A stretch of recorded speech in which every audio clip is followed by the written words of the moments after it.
Spotify waives royalties for audiobooks authors. Spotify ownership audiobook seller Findaway will no longer take a 20% cut of royalties for titles sold on its DIY Voices platform.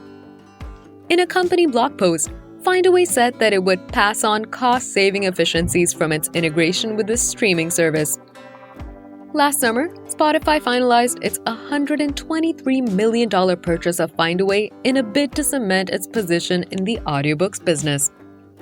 While it's free for authors to upload their audiobooks onto Findaway's Voices platform, the company normally uses an 80-20 pricing structure.